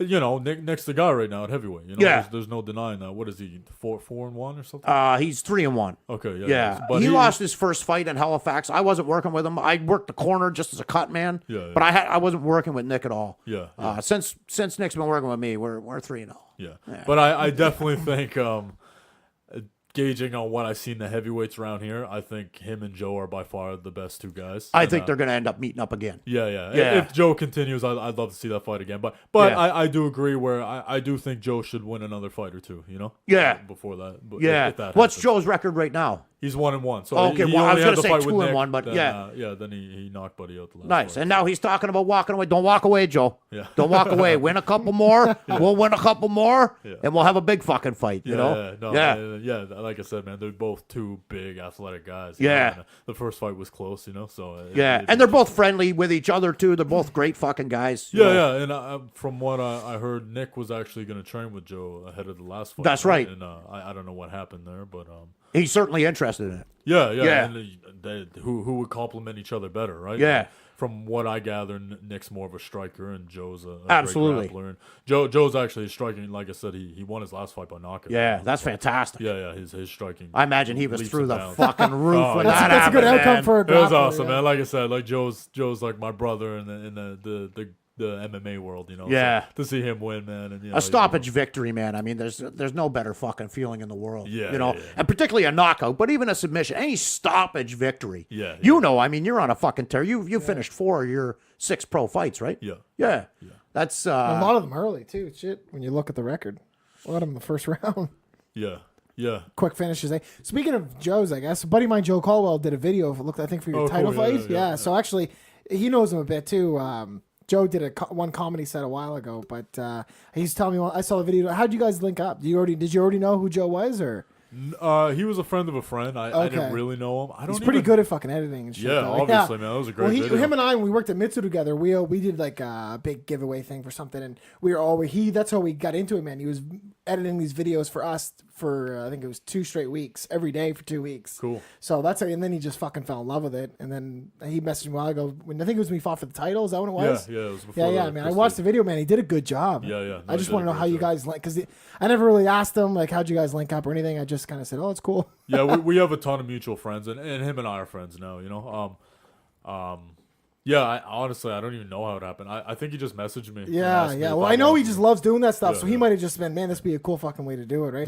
Did you guys see the most recent one that I had? I have not. Greg Knudsen. Man, you guys I don't think check that so. out. Maybe I don't know. That was actually it was a fucking phenomenal video, man. But where can people watch it? Where can we watch it? Your Facebook page? Vimeo? Is it Vimeo? Yeah. Yeah. I'll just send it to you. But the beginning is actually my initial reaction. I'm actually cutting weight in the sauna. Right. And I get a phone Oh, call. I did watch this. Yeah. I did watch. Was this when you got the call that the fight was canceled? Yeah. Oh shit! Yeah. I did watch. That was a good fucking video. That was like an embedded video almost. Yeah, it was man. nice. Yeah, no, it's super. Greg Knudsen is I gotta fucking see phenomenal. Yeah. I gotta see this video. But it was just kind of like some of my training camp, and then it has my coach talking. It's hard to describe. It has the end of my last fight. It's a phenomenal video, man. Yeah, it is. Yeah, it's send really it to me. well I want done. to. It's I edited want to see nice. that. Yeah. Especially Not that taking reaction. anything away from Joe. Joe's No, video was fuck no. amazing But too, but right? yeah, but this guy, that guy, do it for like a living, or just another guy just did it. Yeah, as a I favor? think he is now. Yeah. He's a friend of mine too. Yeah, 'cause Greg, Joe Greg just, I think, Knudsen, just like phenomenal photographer. Joe just did it for Greg who he worked Knudsen. for. That's a great name. I like it. Yeah. Do you? So sometimes on this show, we'll review. Because Matt's right. just coming in on the Connor era. Whoa, right? Before you start throwing me under the fucking bus, why don't we just figure Oh no, out, for sure. why don't we just figure out where we're at for the picks before you start going the new Jesus guy all of a fucking sudden, Christ. okay? The new guy all of a sudden killing you on the So, UFC picks. I'm sending him back in time. I give him homework every week. Go back and watch UFC 3. Go back and watch UFC 4. You know, these are important things. Have you seen all those old events? Yeah. Most of them, I think so. Yeah. Yeah. So last time we were supposed to review UFC 8. Right. Have you seen this? The first one with Gary Goodrich when he wraps Buddy up with the crucifix and gives him those fucking I remember that. elbows to I the head. remember that. Yeah, everyone remember that. What yeah. do you think about those old days of the UFC? I think Don I think it's fucking awesome. See, you were born in what, 92? 92 when it Fuck. first started. Yeah. That's like one thing that I hate about you. It's probably the only thing so far. Born in the 90s? Is that what it is? I was born in 75, motherfucker. But anyway, so I started watching UFC, UFC 2, right? So that was my whole life. I was a big boxing guy growing up. Okay. And but as soon as UFC 2 was available on pay-per-view here, that took over my fucking life, man. I loved it. What's your opinion of those old fights where it was style versus style? What's your opinion of that shit? I think they should still do it. Oh, fuck it. They should still have the karate guy against the fucking wrestler and stuff like that. It's fucking awesome. You know? Yeah, Like, man. they should take like these like old school, not so much old school, but like these Traditional martial yeah, arts. very traditional. Yeah. I think it's still. Even if they you just know, did it for a obviously they card. get smoked in this day and age. Of you know? course, yeah. and- But if they're against each other, right? Yeah. If you have a Taekwondo guy against a karate guy, it'd still be very interesting. yeah, and that's why. So when we speak in that terms, I think the jiu-jitsu guy wins. You know. Oh yeah, Yeah. quite Or obviously. they can get they- caught, and- right? But and yeah, you if see- there's one art, jiu-jitsu, right? Yeah. If there's just one. If Yeah. there's just one. But Because even like wrestling is almost more important than jiu-jitsu for position, controlling the fight, taking the fight where you want the fight to go. But it was very obvious in the beginning, even when the wrestlers were being successful getting on top of guys, they had no way of finishing anybody, and that was the difference. Hoist Gracie could finish you anywhere at any time. And the first time you saw that was Dan Severn versus Hoist Gracie. Yeah. Right? Then you saw high-level wrestler versus high-level jiu-jitsu. The wrestler got on top and was on him for, 20 minutes, and then eventually there's a choke. Yeah. And it's from the jiu-jitsu guy. So actually, speaking of that, so I told you I did Tim Hayes boxing for about a year. And at the time, before I was ever really in the UFC, I always liked boxing. I always just wanted to just train, not to compete, just fit. And I just like the idea of the combination punches, like boxing. But since watching UFC now all I want to learn is fucking jiu-jitsu. It's the only thing I want to learn now is jiu-jitsu. So he's been telling me in his basement he's got a room that he's turning into. He's putting mats all down and stuff to train jiu-jitsu. So he's gonna throw me, do some training with me and stuff like that. That's all I'm fucking thinking about. Because like now, like I'll watch a fight and like it's crazy now because I can kind of know what's going on without knowing what's going on, like to certain degrees. When you get to certain levels, I'm like, I don't know what the guy's trying to do until like Rogan or now Jimmy Smith is saying, oh, he's trying to, move this right leg for this reason. And then I'll go, oh shit, that's cool that he's doing that. But I'm noticing now that I'm picking up on little things like, hand fighting and stuff like that I'm like, fuck, like, when I first started watching the sport, it just looked like when they were on the ground, I never paid attention. I was like, I didn't know what the fuck I was looking at. Where now I'm like, I actually like to fight a little more on the ground if it's boring on the feet. Right? If you got like, what I mean? I would almost rather have seen Woodley Till hit the ground for a bit just to see what happened because they were so fucking slow. Did you watch that fight? I did, yeah. What did you think about that? What did you think about the decision, first of all? Did you think they got it right with Till or? I thought Wonder Boy won. So did I. Hey, did you hear that? No, what? He thought Wonder Boy won too. Huh? Versus who? Till. I don't know, man. It's tough to win a fight moving 'Cause I was backwards, even if you land all the shots. Hometown guy moving forward. Well, that's the thing, hometown, right? Yeah. I think that plays. That helped for sure. it makes it was, tough. Was there a real fucking winner in that fight? That's Not the really. thing. Not There was really. like 48 strikes thrown. Yeah, by not each enough guy or happened to something. really Yeah, yeah. determine who's better. Tough to sell that one again, though. Yeah, it's unfortunate because I want to see it again. Yeah, same, me too. right? But, Tough to sell it, though. Yeah. Yeah. And both of them, they're both counter strikers, right? That's the issue, right? Yeah. There's a lot of feint. Even though Darren's moving forward, right? He's still waiting. He's still a counter striker. He's an aggressive counter striker. That's he wants right. to throw at him so he can counter, right? So I wonder, as if a guy outside looking in, as a high level athlete, do you only care about this, or do you have other hobbies, things you do, or is this it? You fucking wake up, eat, sleep, and fucking breathe MMA.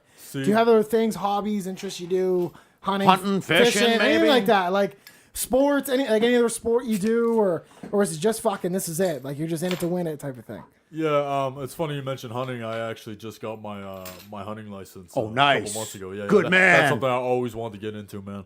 I always want to know what it's like to kill an animal. And Yeah. to be honest, I feel Yeah. like I'll just appreciate it that much more, right? Yeah. As corny as that may sound, but It's very. No, man, I'm with you. That experience is probably, you're going to find it to be probably as surreal as your first fight. Yeah. It's a very emotional moment. Yeah. Taking that life of a large animal. Yeah. But, I mean, you're taking it so that you can, harvest the meat. Yeah. It's not, nefarious.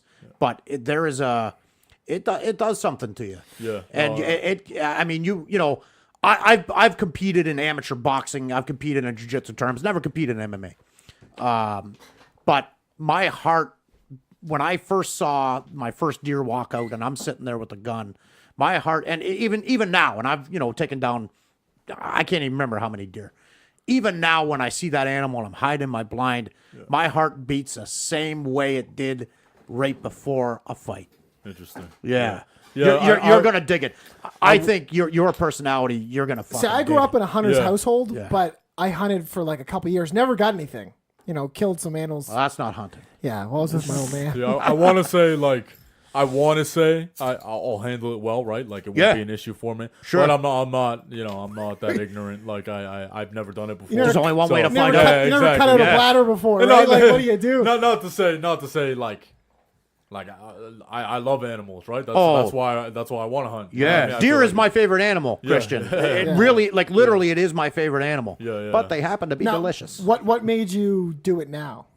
What made you change? Well, honestly, man, like I didn't come from like a hunting family or anything Okay. like that. I honestly I needed a little push to do something like that too. And Yeah. me and Dad kind of, I mentioned it to him, and him and I were we did the course together. Oh, that's Nice. fantastic. Yeah. Oh, that's really cool, man. That's wicked. You're gonna have a fucking blast doing it. Yeah, and Yeah. I have a ton of friends who do it, and I'm looking forward to learning from them. Yeah. Yeah, man. Really, all you need to learn, the hardest thing to learn is how to dress it once you got it down. Yeah. See, Right? I never even shot a gun before. And, Yeah. so. Oh man, it's gonna be. yeah. You got a good fall coming up. You're gonna fight in the UFC. You're gonna Yeah. fucking kill Well, your first deer. That's the issue, Hopefully. right? If I fight in the fall, we don't know, if this is gonna be What- my season to What's going to hunt, happen? right? But what a That's a great good fucking sacrifice to make, holiday though. to go on after your first UFC victory. Yeah. You're going hunting. I would love Gregor to, man. Gillespie went big fucking That's big right. fishing the day after he fought. Yeah. But He was posting on Instagram and everything. Going back to the original question, I used to be one of those guys who fighting's fucking everything, right? Yeah. Fighting is fucking everything, right? Like, Well, it'd have to be, especially when you're trying to come up to get to a point.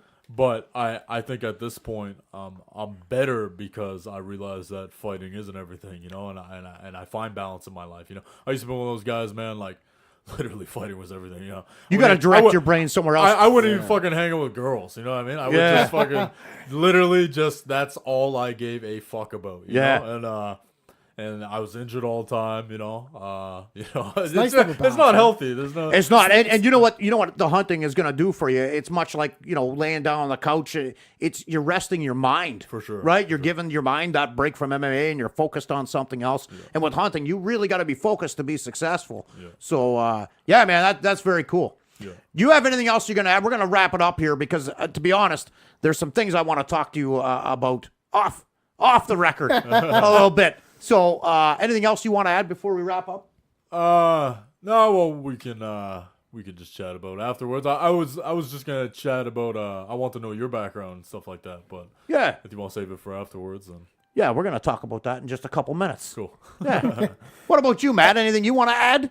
Our email, Oh, fuck. Here we go. thescrapcast@gmail.com, Twitter, Facebook, Instagram. You know where it's at. Fucking find it. Oh, you picked quite the song. Yeah, this keep time. going. Keep going. Holy Keep fuck! going. Tell me where. This is Mark's first time hosting the podcast. It really and, is. It really is. You got nothing else you want to add, Matt? Is that what you're saying? Yeah, really, I got nothing. No, I'm not really a break from comedy. I have nothing booked. I'm writing and shit like that. See you here next week. The Spookcast has the best guest he's had in a month. Episode this 94 week. is coming out soon. And it's Matt Connell. We talk some Christian, shit, so listen up. Thanks a million for coming on, brother. Yeah, man, thanks for having me. We'd like you when you this get is awesome. your next fight booked. Be awesome if you come back on here. Yeah. Tell us all about I don't it. see why not. So Talk some shit about your opponent. When you're negotiating with UFC, put in the Scrapcast kits, media credentials, and, all that good stuff. Thanks a lot, brother. Yeah. Thanks for coming. I appreciate Thanks it. for having me, guys.